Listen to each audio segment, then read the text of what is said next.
নমস্কার, সনাতন ভাইবস ইউআইটিউতে আপনাদের সবাইকে স্বাগতম।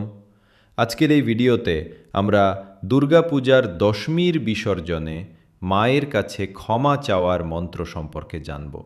তাহলে চলুন আর দেরি না করে শুরু করা যাক।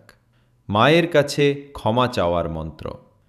আবাহনম ন জানামি বিসর্জনম পূজাম চৈব ন জানামি ক্ষমীয়তাম পরমেশুয়ারি।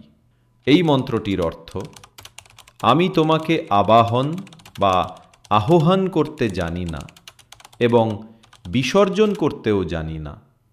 আমি তোমার পূজা অর্চনাও জানি না।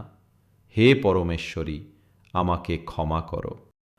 এই মন্ত্রটি মূলত একজন ভক্তের বিনয় এবং আত্মনিবেদনের ভাব প্রকাশ করে। এর মাধ্যমে ভক্ত বোঝায় যে তিনি শাস্ত্রীয় নিয়মকানুন বা পূজার পদ্ধতি সম্পর্কে অজ্ঞ। তিনি কেবলমাত্র ভক্তি ও সরলতার সাথে দেবীর কাছে নিজেকে সমর্পণ করছেন এবং নিজের অপারগতার জন্য ক্ষমা প্রার্থনা করছেন। মায়ের কাছে জ্ঞান নয়, ভক্তিই বড়, কারণ তিনি জানেন যে ভক্তের মন মন্দিরের মতোই পরিষ্কার। বিধিবিধানের ভুল হতে পারে, কিন্তু ভক্তির ভুল হয় না। যেখানে ভক্তি আছে সেখানে পূজার নিয়ম অনাবশ্যক। আমি কিছু জানি না, কেবল তোমাকে জানি। এই আত্মসমর্পণই সবচেয়ে বড় পূজা।